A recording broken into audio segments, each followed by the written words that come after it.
Hello friends, मैं राजीव कुमार मिश्रा फिर से जो बचे हुए 7.2 एक्सरसाइज के क्वेश्चंस को कंप्लीट कराने के लिए आ चुका हूं और अब बचे हुए क्वेश्चंस को पूरा करेंगे। तो वीडियो शुरू करने से पहले आपसे फिर से वही गुजारिश है कि आप इसे ज़रूर सब्सक्राइब करवा लें अगर नए हैं तो, और दोस्तों के बीच अधिक से अधिक शेयर करें, लाइक करें, ताकि हमारा मनोबल और भी बढ़ता रहे और मैं नया से नया वीडियो आपके सामने लाता रहूं। ठीक है, तो हम अब शुरू करते हैं बचे हुए क्वेश्चंस के साथ। तो अब क्वेश्चन नंबर 21 में हम चलते हैं। क्वेश्चन नंबर 21 कहता है एंटी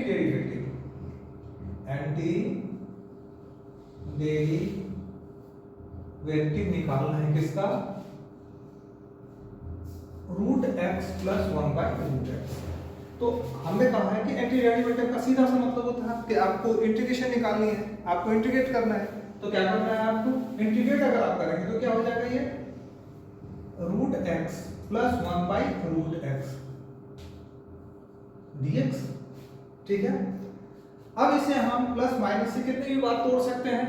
तो अब इसे हम अगर तोड़ेंगे तो कैसे करेंगे? हम लिखेंगे root x dx plus 1 by root x dx। अब इसको हम एक्सपोनेंट के टर्म्स में समझते हैं, क्योंकि फॉर्मूला हमें तो एक्सपोनेंट के टर्म में आता है। तो अगर हम एक्सपोनेंट के टर्म में इसको समझेंगे तो क्या हो जाएगा? x का पावर 1 बाई 2 dx और 1 बाई x का पावर 1 बाई 2 dx। तो फिर ये क्या लिखेंगे हम इसे? x का पावर 1 बाई 2 dx और इसको क्या लिखेंगे? x का पावर माइनस 1 बाई 2 dx। हमने क्या समझा है? हमने समझा है कि x अगर हम किसी का इंटीग्रेशन निकालते हैं, किसी वेरिएबल के ऊपर में कांस्टेंट पावर होता है, तो क्या होता है? एक पावर जुड़ जाता है, यानी कि अगर 5 है तो ये 6 हो जाएगा, और जो भी यहाँ का न्यूमेरिकल वैल्यू है उसी से हम क्या करते हैं? उसे डिवाइड कर देते हैं। तो क्या हो जाता है? ये तो फॉर्मूला ये हुआ हमारा। अगर ये फॉर्मूला ये है, उस हिसाब से क्या करना चाहिए हमें? यहाँ पे जो x है ना, उसमें एक पावर को जोड़ देते हैं, और जो ये न्यूमेरिकल हमें दिख रहा है, जो न्यूमेरिकल वैल्यू हमें बन रहा है यहाँ पे, जो पावर हमें दिख रहा है, उसी से हमें यहाँ पे डिवाइड कर देना है। इसी तरीके से x का जो पावर है ये माइनस 1 बाई 2 है, उसमें एक को जोड़ देना है, और जो भी इसकी वैल्यू बनता है उसी से हमें डिवाइड कर देना है। तो क्या होगा? तो इसका मतलब ये हो जाएगा कि x का पावर 3 बाई 2 हो जाएगा, और नीचे भी 3 बाई 2 हो जाएगा, और यहाँ पे x का पावर कितना हो जाएगा? 1 बाई 2 हो जाएगा, और नीचे भी 1 बाई 2 हो जाएगा। तो इसे हम क्या लिखेंगे? 2 by 3 x raise to power 3 by 2, और इंटीग्रेशन कंप्लीट हो जाता है। अगर इंटीग्रेशन कंप्लीट हो जाता है तो हमें साथ के साथ हमें c जोड़ना ही चाहिए। ठीक है, और ये हो जाएगा 2x raise to power 1 by 2 plus c। Clear है? अब हम नेक्स्ट क्वेश्चन पे चलते हैं। नेक्स्ट क्वेश्चन पे यानी कि क्वेश्चन नंबर 22 पे चलते हैं। ठीक है,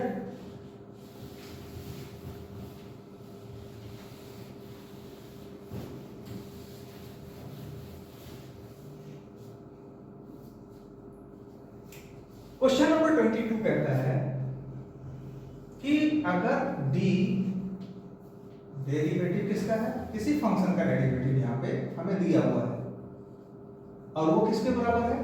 4x cube minus 3 by x cube, x4 के बराबर है, और हमें वापस फंक्शन पे लौटना है। क्या करेंगे? अगर फंक्शन पे लौटना है तो सबसे आसान में तरीका आपको बताता हूं, इसको ऐसे ही रहने दीजिए। 4x cube minus 3 by x4, इधर हम dx को ले जाते हैं। ठीक है, अब दोनों साइड हम इसे इंटीग्रेट कर देते हैं। दोनों साइड हमने क्या किया, इंटीग्रेट कर दिया।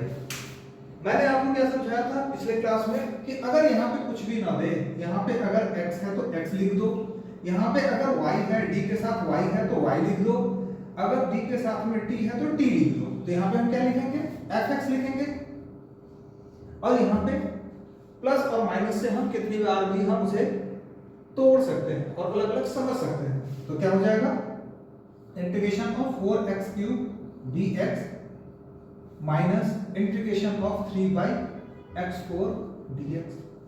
तो ये क्या हो जाएगा, 4x³ dx minus 3 1/x4 dx, 4x³ dx minus 3x का power minus 4 dx।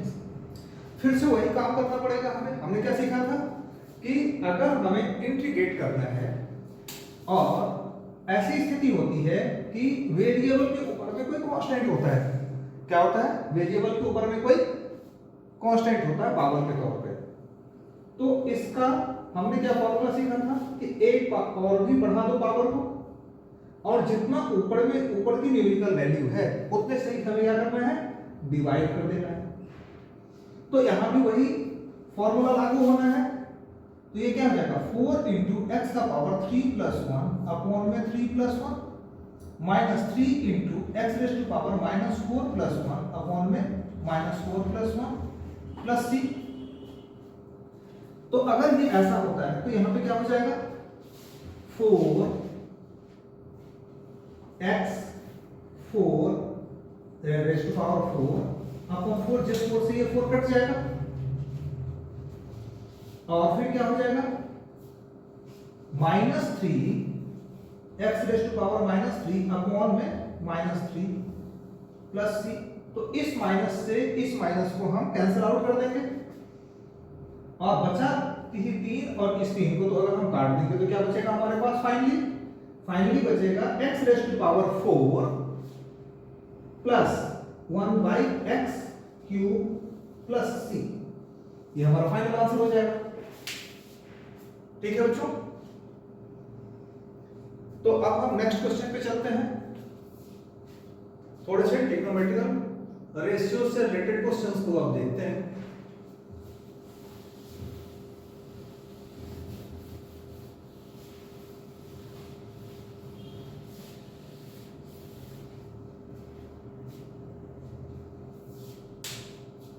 Question number 18 देखते हैं। क्वेश्चन नंबर 18 क्या कहता है, क्वेश्चन नंबर 18 कहता है कि sec x plus tan x dx। अब हम इसे क्या करते हैं, इससे हम थोड़ा सा आसान बना लेते हैं, ब्रैकेट खोल देते हैं। तो क्या बचेगा हमारे पास में, sec स्क्वायर x, एक तो sec स्क्वायर x हो गया और दूसरा sec x tan x dx बचा। दूसरी बात हमने क्या सीखा है कि प्लस और माइनस से हम कितनी बार भी इसे हम तोड़ सकते हैं। अगर हम प्लस और माइनस से अगर हम इसे तोड़ेंगे तो क्या बचेगा हमारे पास में, दिखेगा कैसा, दिखेगा sec square x dx plus sec x tan x dx। अब हमें समझना है कि आखिर ये किसका डेरिवेटिव है। तो ये किसका डेरिवेटिव है, तो ये डेरिवेटिव है tan x का।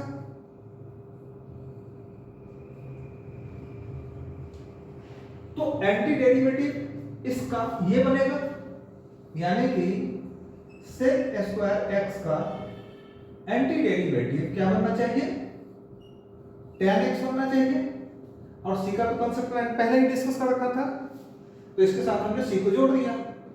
दूसरी बात, जो sec x tan x है वो भी तो किसी का डेरिवेटिव होना चाहिए, तभी तो हम इसका एंटी डेरिवेटिव निकाल पाएंगे। तो ये किसका डेरिवेटिव है, अगर हम sec x को देखते हैं तो हमें क्या दिखता है, sec x tan x।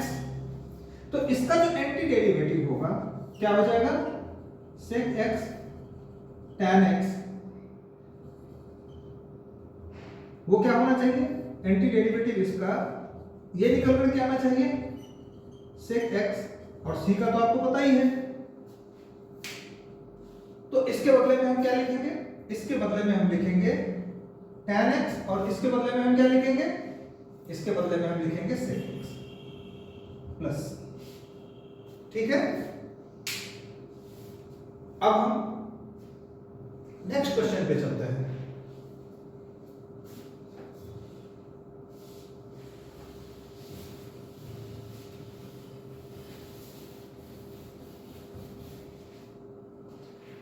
Next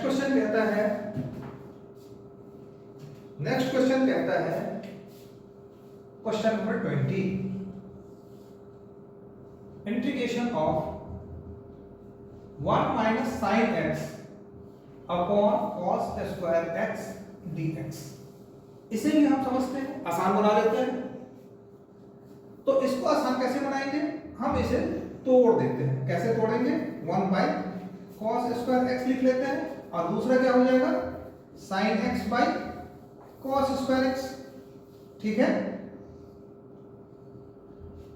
हम जानते हैं कि ये कितना होगा, ये तो सेक स्क्वायर एक्स होगा, ये अच्छी तरीके से समझते हैं।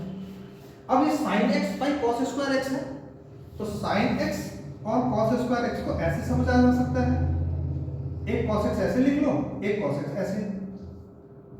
ये क्या हो जाएगा, ये तो tan x हो गया ना, तो ये हो जाएगा sec square x minus tan x, और ये अगर ऊपर जाएगा तो ये क्या बन जाएगा, ये अगर ऊपर जाएगा तो ये क्या बन जाएगा, sec x dx। फिर से वही दोबारा वही काम करते हैं हम, माइनस और प्लस के बीच हम कितनी बार भी इसे हम स्प्लिट कर सकते हैं, छोटे छोटे इंटीग्रेशंस में समझ सकते हैं इसे। तो ऐसे हम लिख लेते हैं sec square x dx minus sec x tan x dx। हमने पहले भी समझा था, दोबारा से भी समझ लेते हैं। sec x कहां से आया होगा, sec x होता है किसका डेरिवेटिव होता है, sec x डेरिवेटिव होता है, sec स्क्वायर x डेरिवेटिव होता है tan x का।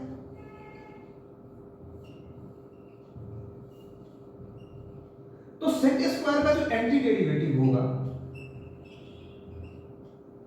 इसका जो एंटी डेरिवेटिव होगा वो क्या हो जाएगा, वो tan x हो जाएगा। इसी तरीके से sec x और tan x जो हमारे पास है उसका डेरिवेटिव वो किसी का डेरिवेटिव रहा होगा, तो वो किसका डेरिवेटिव होता है ये देखते हैं। sec x का डेरिवेटिव क्या होता है, sec x tan x होता है।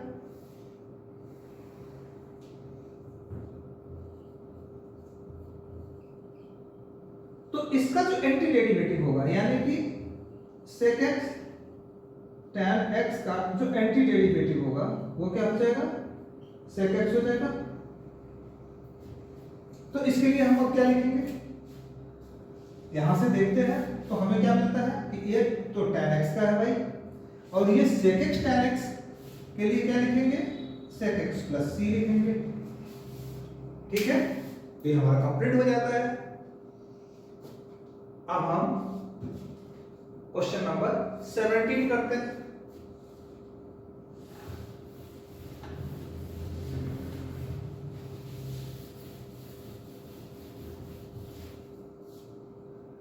क्वेश्चन नंबर 17 कहता है,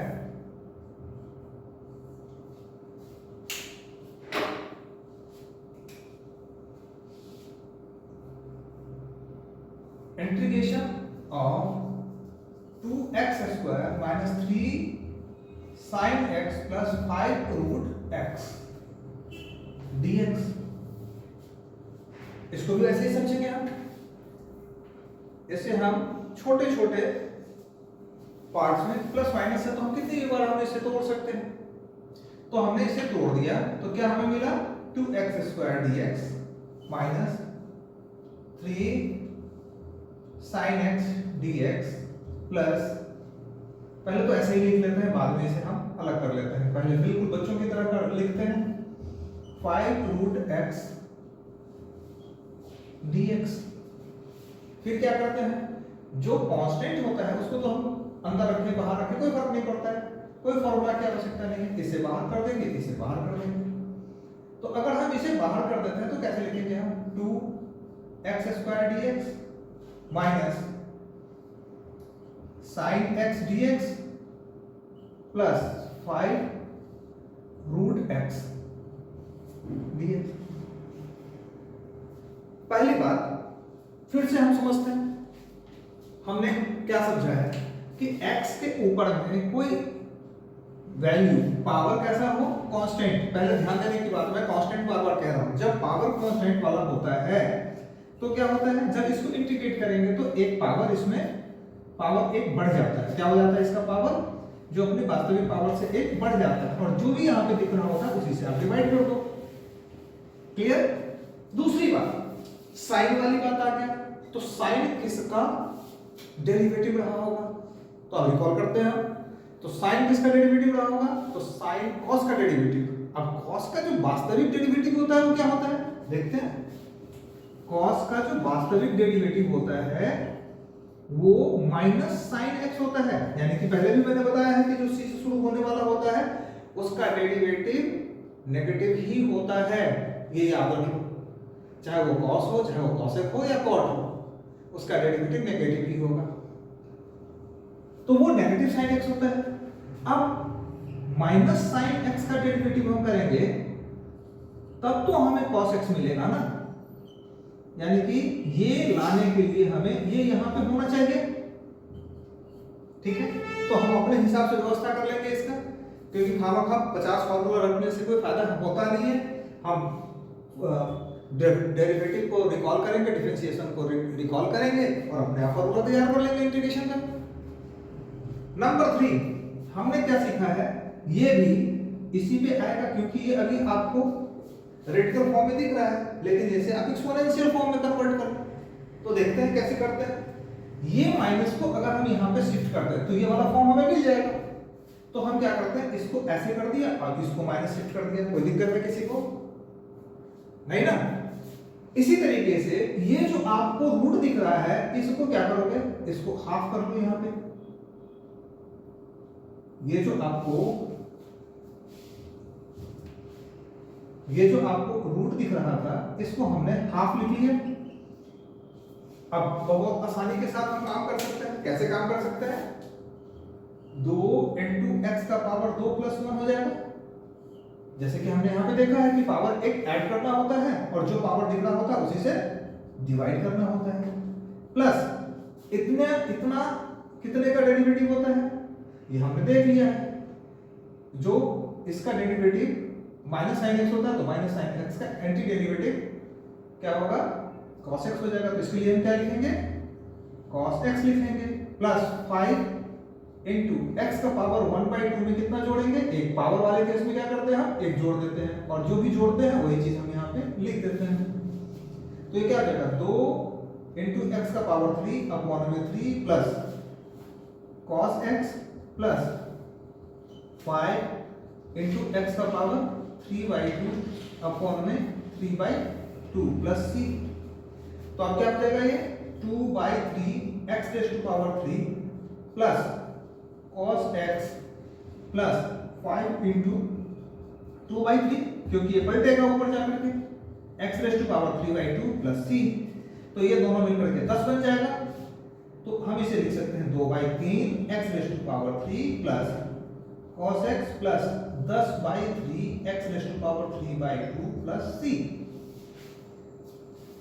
ठीक है फ्रेंड्स, समझ में आ गया। अब हम नेक्स्ट क्वेश्चन पे चलते हैं। ठीक है, तो इसे हम साफ कर देते हैं।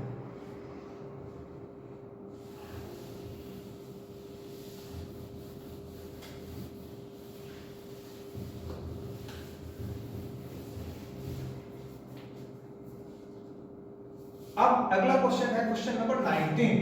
क्वेश्चन नंबर 19 क्या कहता है, क्वेश्चन नंबर 19 कहता है कि sec square x by cosec square x dx।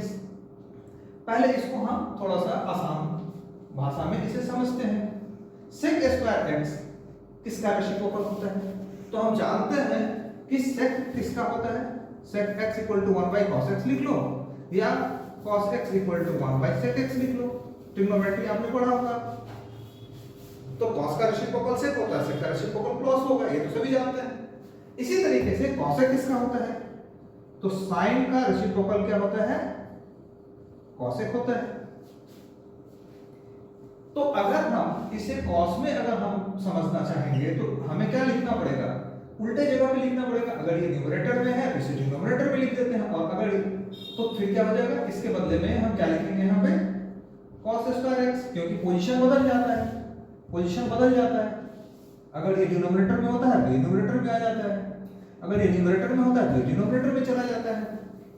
इसी तरीके से अगर ये न्यूमरेटर में आ तो ये डिनोमिनेटर में आ जाएगा। और cosec किसका होता है, sin का होता है, तो ये नीचे है तो ये ऊपर में आ जाएगा, sin स्क्वायर x dx। तीसरी बात हमने पढ़ा है कि tan x किसका होता है, tan x इक्वल टू क्या होता है, sin x by cos x होता है। तो ये क्या हो जाएगा, tan square x dx। Clear है। अब हमें समझना है कि tan स्क्वायर x किसी का डेरिवेटिव होता है क्या, तो मैंने नहीं सुना, आपने भी नहीं सुना। अब एक तरीका है, अगर नहीं होता है तो इसको हम बदल लेते हैं। अब कैसे बदलेंगे, तो tan square x plus 1 equal to sec square x तो आपने पढ़ा होगा, यानी tan square x equal to sec square x plus minus 1 तो बदला जा सकता है। तो हम इसे बदल देते हैं, किसमें बदल देते हैं, sec स्क्वायर x माइनस 1 में बदल देते हैं। बदल गया। अब इसे हम बारी बारी से समझते हैं, प्लस और माइनस से तो हम कितने भी हिस्से में इसे हम स्प्लिट कर सकते हैं। कर दिया स्प्लिट, क्या हो गया, sec square x dx minus 1 लिखने से तो फायदा है नहीं। अब sec स्क्वायर x किसका होता है, तो sec स्क्वायर x होता है sec tan का जो डेरिवेटिव होता है, tan x का जो डेरिवेटिव होता है वो होता है sec स्क्वायर x। तो जो sec स्क्वायर x का जो एंटी डेरिवेटिव होगा, यानी कि इसका जो एंटी डेरिवेटिव होगा वो क्या होगा, tan x हो जाएगा। तो इसके बदले में हम क्या लिखेंगे, tan x लिख लेंगे। और अगर मैंने पहले भी बोला था कि कुछ दिमाग नहीं लगाना है, अगर यहाँ पे खाली हो कुछ भी ना हो तो जो यहाँ पे है वही लिख दो, प्लस सी, बात खत्म। ठीक है, तो अब फिर आगे चलते हैं, हम साफ कर देते हैं इसे।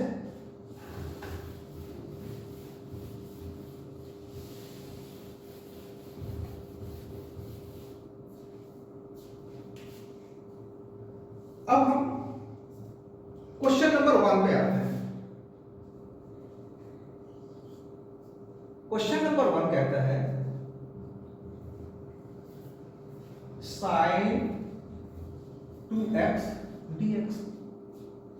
सबसे पहली बात तो हमने क्या सीखा है, कहीं भी इंटीग्रेट करते हैं या डिफरेंशिएट करते हैं, इंटीग्रेट अगर हम करते हैं, खासतौर से इंटीग्रेशन की बात को कह रहा हूं, तो जो ये होता है सेम टू सेम ये होना चाहिए। क्योंकि आपने फॉर्मूला क्या पढ़ा है, आपने फॉर्मूला पढ़ा है कि जैसे कि आप कोई भी काम करते हो, cos x dx हो तो यहाँ पे जो भी होता है वो यहाँ पे होता है, या sec स्क्वायर x, अभी पिछला हमने क्या पढ़ा था, sec स्क्वायर x dx बराबर में tan x प्लस c, ये तो आपको याद ही होगा। तो आपने जो भी फॉर्मूला पढ़ा है उसमें क्या पढ़ा है, जो यहाँ पे होता है वही यहाँ भी होना चाहिए। ठीक है, लेकिन यहाँ पे क्या है, यहाँ पे 2x है और यहाँ पे x है, तो भाई एक जैसा तो करना पड़ेगा ना हमें। इसका एक उपाय है, और सबसे आसान उपाय क्या है, और फिर ट्रिक भी समझेंगे हम। इसका उपाय ये है कि हम लेट कर लेते हैं, क्या लेट कर लेते हैं, late t equal to 2x।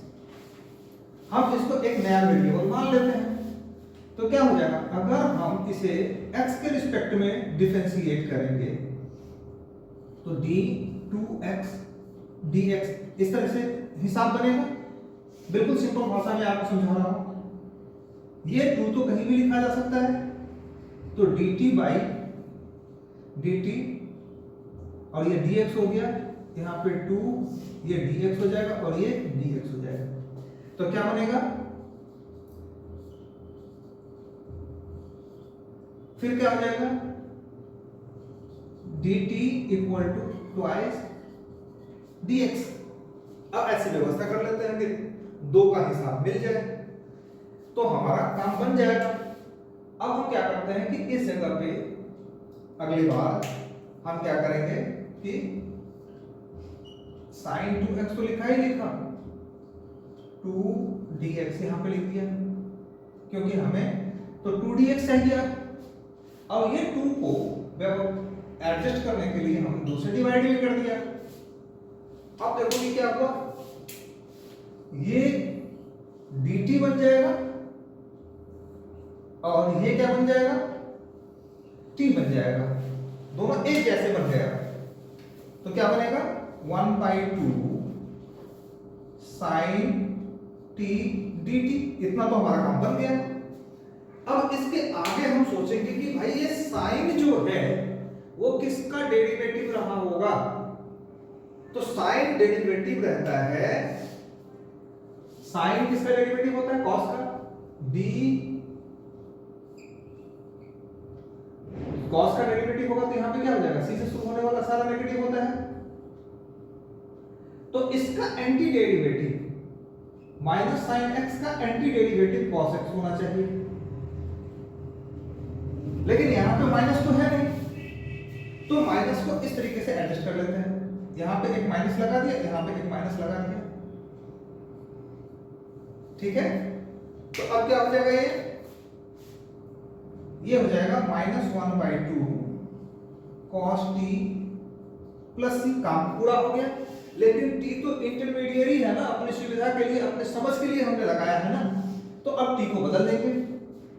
तो क्या हो जाएगा -1/2 cos 2t plus c, 2x plus c, sorry, ठीक है। ट्रिक ये है कि आप इसको एज इट इज जिस तरीके से आपने किया है उसी तरीके से इसको इंटीग्रेट कर लो, और जो कोफिशिएंट होता है उस कोफिशिएंट से आप डिवाइड कर लो। जैसे कि मान लेते हैं कि अगर हमें साइन को इंटीग्रेट करना है तो माइनस साइन यहां पे लाना पड़ेगा इस हिसाब से, तो माइनस यहां पे लाओगे, यहां पे लाओगे, तो अगर यहां पे लाओगे तो ये वाला क्या हो जाएगा, एडजस्ट करके क्या बन जाएगा, cos 2x बन जाएगा। लेकिन यहां पे 2 लगा हुआ है, जो भी x का कोफिशिएंट है उससे हम क्या करेंगे, उसे डिवाइड कर देंगे। यहां भी तो वही आया है, 2 नीचे आ गया है, तो ट्रिक इसका यही है। हम धीरे धीरे ट्रिक भी समझते रहेंगे, पहले हम एक कायदे से हम काम करते हैं।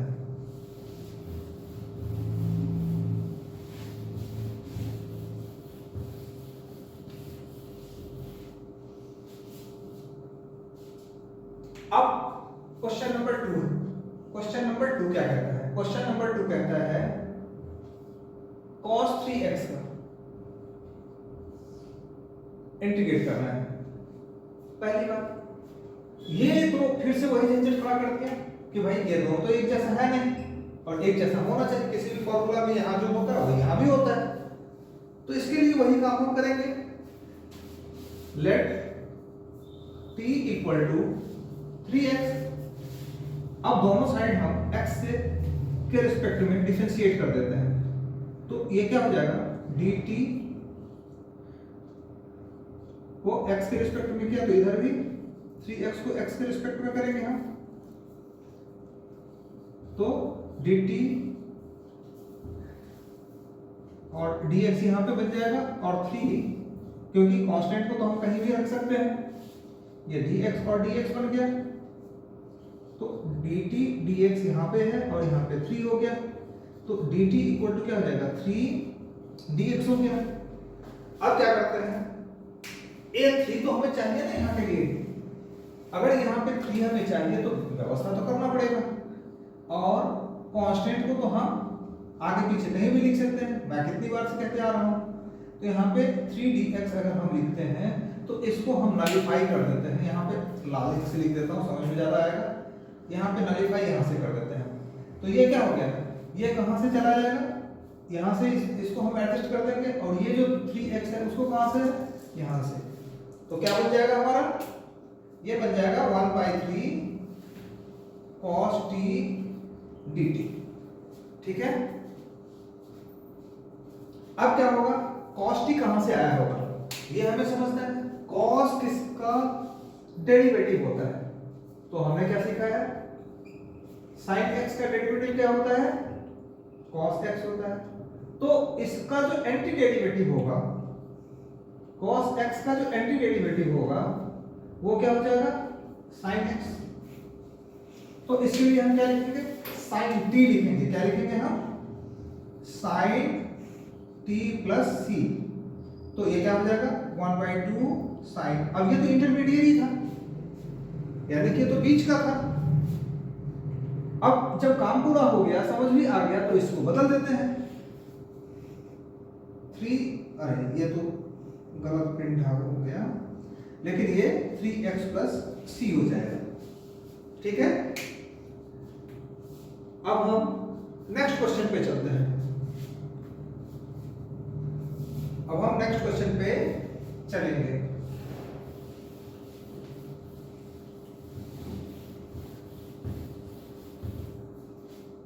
अब e रेज़ टू पावर, अब क्वेश्चन नंबर 3 है। क्वेश्चन नंबर 3 क्या कहता है, e raise to power 2x dx।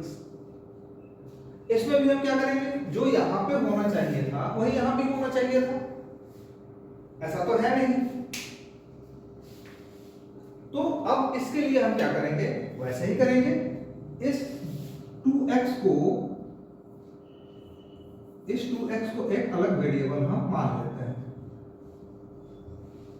और दोनों साइड अगर हम डिफरेंशिएट x के रिस्पेक्ट में करेंगे तो क्या हो जाएगा, 2x dx dt dx।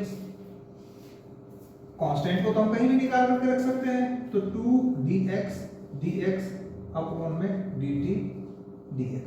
तो 2 इक्वल टू dt dx हो गया, तो dt इक्वल टू कितना हो जाएगा, ट्वाइस dx।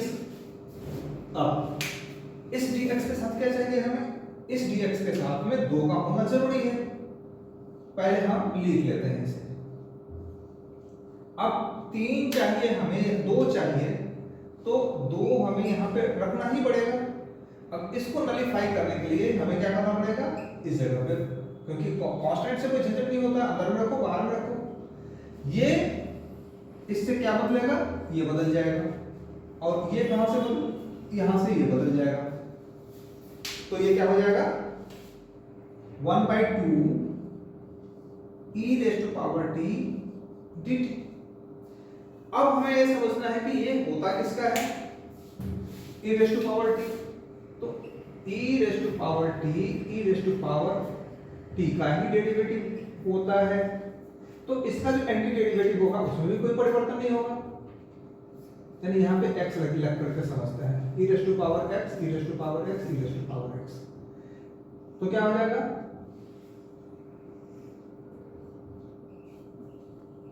इसका एंटी डेरिवेटिव ये e raise to power x ही होगा। तो यहां पे कोई चेंज होना नहीं है, यानी ये क्या हो जाएगा 1/2 e raise to power t plus c। t तो इंटरमीडिएट ही था, तो क्या हम लिखेंगे 1/2 e raise to power 2x plus c। ये बात खत्म हो गया। अब हम चलते हैं नेक्स्ट क्वेश्चन में।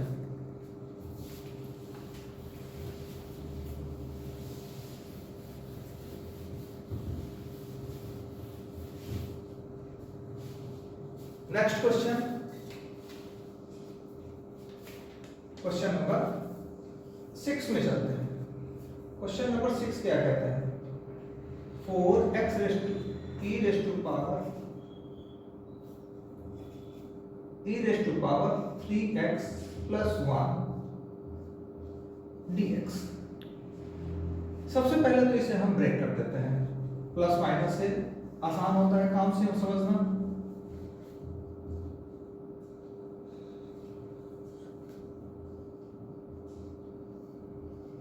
1 को क्या लिखना, नहीं भी लिखेंगे तो पर भी चलेगा। अब हमें क्या करना है, इस 4 को साइड कर देना है, e raise to power 3x dx plus, और हमने क्या कहा था कि अगर यहाँ पे कुछ भी ना दिखे तो जो यहाँ पे है वही लिख दो, ठीक है, लिख दिया। अब यहाँ पे क्या होगा, इस जगह पे जो 3x है वही हमारा बात निकाल रहा है, फॉर्मूले पे मैच नहीं कर रहा है, और हमने क्या पढ़ा है जो यहाँ पे होता है वही यहाँ पे होना चाहिए। तो इसके लिए क्या करेंगे, जो इन पूरे को एक नया वेरिएबल मान लेते हैं, late t equal to 3x, दोनों साइड x के रिस्पेक्ट में डिफरेंशिएट कर देते हैं, तो क्या बन जाएगा dt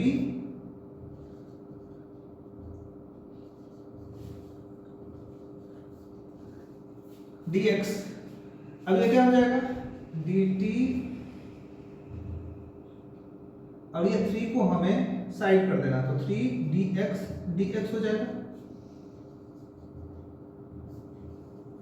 ये क्या बचा 3, तो dt कितने के बराबर हो जाएगा, dt equal to thrice of dx। अब हमें क्या करना चाहिए इसके लिए, अगर हमें इसके लिए कोई काम करना है तो हमें क्या करना पड़ेगा, यहाँ पे तो 3 लगाना ही पड़ेगा। अगर यहाँ हम 3 लगाते हैं तो यहाँ भी 3 हमें डालना पड़ेगा, क्योंकि इसको नलीफाई कौन करेगा, यही करेगा। तो ये जो हमारा है ये इससे एडजस्ट कर जाएगा, और ये जो हमारा है वो यहां से एडजस्ट कर जाएगा। अब क्या होगा 4/3 e raise to power t dt plus c, और हमने क्या समझा है e raise to power t किसका होता है, e raise to power t का ही होता है। तो एंटी डेरिवेटिव जो इसका होगा वो भी यही हो जाएगा, ठीक है। तो इसके लिए कोई झंझट ही नहीं होता है e raise to power t में, तो 4/3 e raise to power t plus c। अब ये तो e raise to power t, अच्छा ये x तो हमारा बचा ही रह गया था, ये यहाँ पे x लिखना है, ये x लिखना है और प्लस c लिखना है। अब ये t तो इंटरमीडिएट ही है, तो 4/3 e raise to power t के बदले में हमें क्या लिखना चाहिए 3x plus x plus c, ठीक है। तो ये हमारा ये क्वेश्चन कंप्लीट हो जाता है। अब हम नेक्स्ट क्वेश्चन पे आते हैं।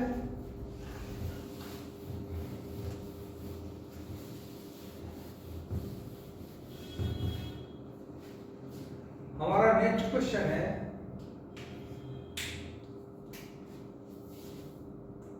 क्वेश्चन नंबर 5, वो है sin 2x minus 4 e raise to power 3x dx। इसे भी हम प्लस माइनस से दो हिस्सों में तोड़ देते हैं, तो ये क्या हो जाएगा sin 2x dx minus 4 e raise to power 3x dx। अब ये क्या होगा, सबसे पहले इसे हम I1 और I2 बना लेते हैं, क्योंकि दोनों में अलग अलग चीजें हमें समझना है, ठीक है। अब I1 के लिए हम काम कर लेते हैं, कैसे काम करेंगे, I1 तो हमारा sin 2x है, sin 2x dx।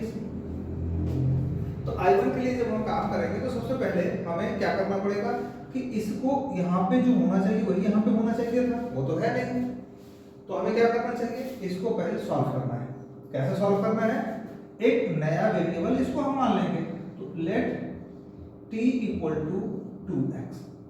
अब x के रिस्पेक्ट में हम डिफरेंशिएट दोनों साइड करेंगे तो क्या हो जाएगा dt, और यहाँ पे dx, यहाँ पे 2 dx और dx, डायरेक्ट अगर हमने लिख दिया तो पढ़ हो जाएगा। तो dt इक्वल टू क्या हो जाएगा 2 dx, क्योंकि ये तो 1 बन जाना है, तो ये अगर उधर ले जाएंगे तो क्या हो जाएगा 2 dx हो जाएगा। अब क्या करेंगे हम, साइन और 2 dx के लिए हमें यहाँ पे 2 डालना पड़ेगा, और 2 यहाँ डालेंगे तो यहाँ पे 1/2 इससे नलीफाई भी करना पड़ेगा। तो अब क्या हो जाएगा, ये साइन टी और डी टी, क्योंकि ये जो हमारा है ना 2x वो तो यहां से चला जाएगा और ये जो हमारा है ना ये वाला पार्ट वो वाला पार्ट यहां से बदल जाएगा। अब ये साइन टी जो निकला तो हम तो जानते हैं ना कि साइन टी भाई आखिरकार किसका डेरिवेटिव रहा होगा, तो साइन टी जो डेरिवेटिव है, साइन एक्स जो डेरिवेटिव होता है वो कॉस एक्स का होता है, और cos x का जो वास्तविक डेरिवेटिव होता है c से जो भी शुरू होता है वो सब नेगेटिव छोड़ता है, यानी कि माइनस साइन x। तो माइनस साइन x का एंटी डेरिवेटिव होना चाहिए ना cos x। अब यहां पे तो ऐसा है नहीं, तो इसके लिए हम क्या करेंगे, माइनस को एडजस्ट करना पड़ेगा। वो कैसे करेंगे, यहां और यहां लगा दो माइनस ही। तो अगर हम यहां पे माइनस लगा देंगे और ये तो 1/2 तो पहले से ही है, तो अगर हम ये माइनस लगा देंगे तो ये इस रूप में आ गया, तो ये क्या हो जाएगा -1/2 cos t plus c।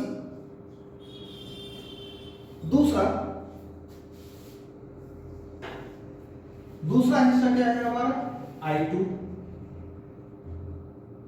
4 e⁻3x dx। यहां भी वही समस्या है, जो यहां पे होना चाहिए था वो यहां भी होना चाहिए था, वो तो है नहीं। इसके लिए क्या करेंगे हम, इसके लिए भी फिर वही काम करेंगे हम कि इस पूरे को एक नया वेरिएबल मान लेते हैं। तो लेट t = 3x, दोनों साइड हम x से डिफरेंशिएट कर देंगे तभी तो x वाला हिसाब रहेगा। तो dt और यहाँ पे dx आ जाएगा, 3 को साइड कर दो, dx dx रह जाएगा। तो dt = 3 dx। ठीक, अगर dt = 3 dx अगर आता है तो यहाँ पे 3 होना जरूरी है। यहाँ पे अगर हम 3 लगाते हैं तो यहाँ पे 3 लगाना पड़ेगा, तो ये क्या हो जाएगा 4/3 e⁻t dt। और e⁻t या e⁻x किसका डेरिवेटिव होता है, तो e⁻x का डेरिवेटिव e⁻x ही होता है। तो इसका जो एंटी डेरिवेटिव होगा वो सेम ही रहेगा, कोई फर्क नहीं होगा। तो इसके लिए क्या लिखेंगे हम 4/3 e⁻t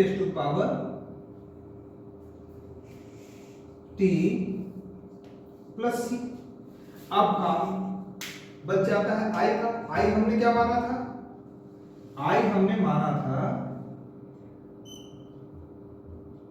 i1 माइनस i2 को। i का मतलब है i1 माइनस i2। i1 हमारा कितना है, i1 हमारा है, और दूसरी बात ये c और ये c दो कांस्टेंट को जोड़ने पे एक नया कांस्टेंट ही होता है, चाहे वो 0 ही क्यों ना हो, लेकिन वो भी एक कांस्टेंट है। तो c और c का मतलब यहाँ पे 2c हम नहीं लिखेंगे, ये दोनों ही एक कांस्टेंट ही होंगे। तो सीधी सी बात है एक ही c लिखना है हमें। अगर हम माइनस भी करेंगे तो ऊपर भी कोई एग्रीगेट कांस्टेंट ही होगा।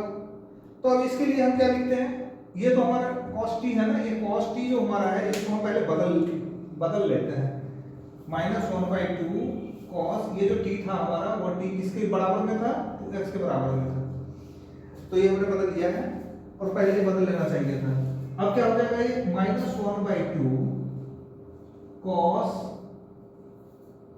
2x -4/3 e⁻, और ये भी t को हमें बदल लेना चाहिए। t बदल करके क्या लिखेंगे हम, ये अगर हम t को बदलेंगे तो क्या लिखेंगे 4/3 e⁻3x + c। तो e⁻3x + c। तो फाइनल आंसर हमारा क्या हो जाएगा, ये हो जाएगा।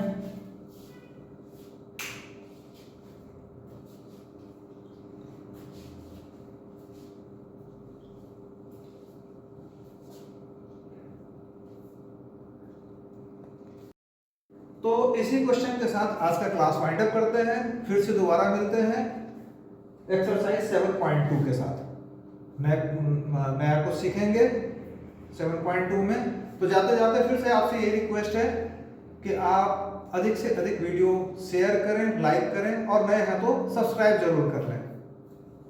तो इसी के साथ आपका बहुत बहुत धन्यवाद।